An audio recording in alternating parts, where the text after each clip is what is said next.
So today I'm going to talk about different kinds of sleeping systems. Sleeping systems are made up of three main elements: a sleeping bag, sleeping pad, and sleeping bag liner. First I'm going to talk about sleeping bags.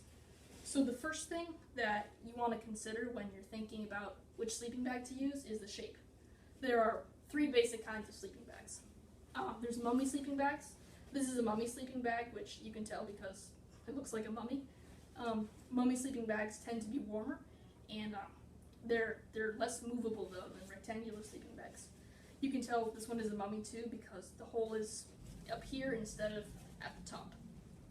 This one's a rectangular sleeping bag, which you can tell because it's shaped like a rectangle. And this one is a lot more movable than the other one, but it's not as warm. And the hole's at the top instead of being in the middle.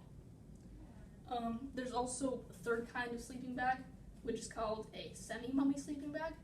It's an average between the two. A semi-mummy sleeping bag is shaped partially like a rectangle and then partially like a mummy, and it gives you pretty good movability, and it's a equal warmth between the two. Another thing that you're going to want to consider is what season the sleeping bag is made for. There are three basic kinds of seasons that sleeping bags are made for. The first kind is a summer sleeping bag. This one is a summer sleeping bag. You can tell because it's definitely made for warmer temperatures. You wouldn't want to use the sleeping bag if you were going to go camping in colder temperatures. This one is a three-season sleeping bag. It's made for much colder temperatures, but it's still not cold, warm enough that you would use it in the middle of winter. And this one is a winter sleeping bag. It's a lot warmer than the other ones, and it goes down to 0 degrees Fahrenheit. Each of the different seasons of sleeping bags has a different temperature range. In general, summer sleeping bags are going to have 30 degrees Fahrenheit and above temperatures. Three-season sleeping bags will have 20 degrees Fahrenheit and above. And winter sleeping bags will have their lower limit below 20 degrees Fahrenheit. This one is a very summer sleeping bag. Its limit is around 48 degrees. This one has its limit around 20 degrees, so it's an ideal three-season sleeping bag. And this one has its limit at around 0 degrees, so it's pretty good for winter camping. On the outside of the sleeping bag, you'll usually have something that tells you what temperatures it's good for. There are three different categories. There's the upper limit. The upper limit tells you how hot you can have the temperature without being extremely uncomfortable. Then there's the comfort range, which tells you what temperature the sleeping bag is specifically meant for, what temperature you're going to have the most comfort in. And then there's the lower limit, which tells you how low the temperature can go without you being at risk of getting too cold. This one only has the comfort range and the lower limit. The lowest you can go for this one is 48 degrees Fahrenheit, so it's not a particularly warm sleeping bag. I wouldn't bring this if you're going to go camping in anything other than very hot weather. The comfort range, it says, is 60 degrees Fahrenheit, so this one is ideal for summer camping. So the last thing that you want to consider when you're thinking about which sleeping bag you want is what the material is made out of. There are two basic kinds of materials. There's down and there's synthetic. So down is usually preferred for long trips because it's warm and it's super light to carry. This is a good three-season sleeping bag, and it's very light, fits in a small space. It's very easy to carry around. Synthetic sleeping bags tend to be more bulky. Even though this is a winter one and it's a lot warmer than the other one, it's a lot harder to carry. It takes up a lot of space, it's pretty heavy. Synthetic fabric tends to be more bulky, but one advantage of synthetic fabric is that it's waterproof. So if you know that it's going to rain and your sleeping bag could get wet, you probably want to bring synthetic fabric as opposed to down. One final factor you want to consider when you're thinking of which sleeping bag you want is whether or not it has a cinch hood. So these two both have a cinch hood. This means the thing that you can use to pull the hood tight in case it gets cold. These are useful because if it's getting especially cold, then you have a chance to tighten up the opening and keep the heat in even more.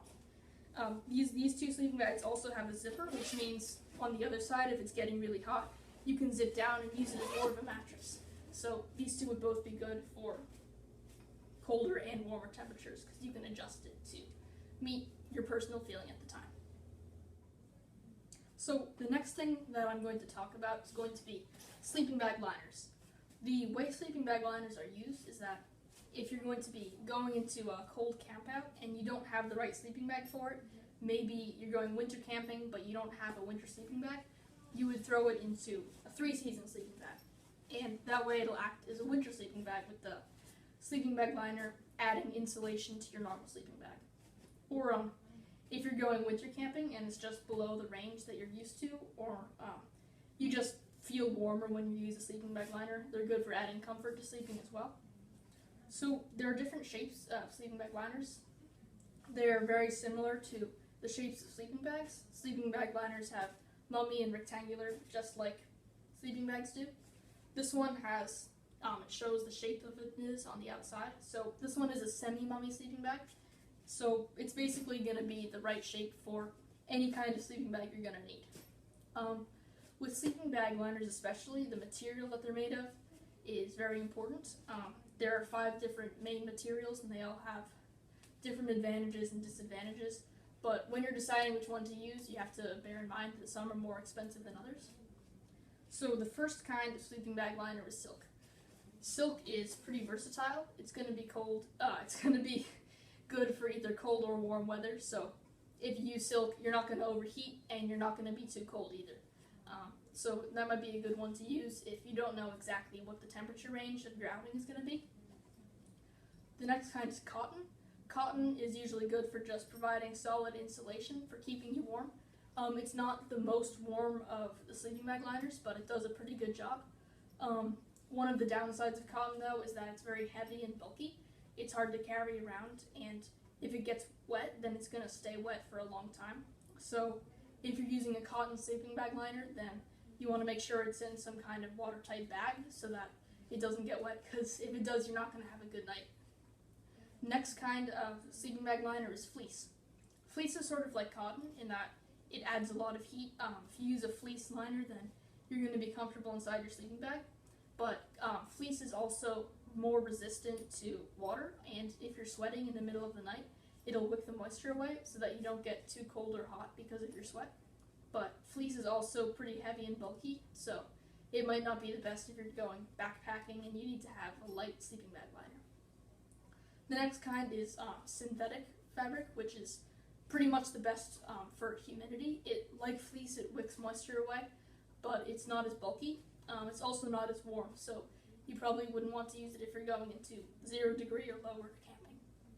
The final kind is insulated sleeping bag liner. This one adds the most heat. It's the warmest you can get, and unlike cotton, it dries pretty quickly. So even if you get it wet, you should probably be all right.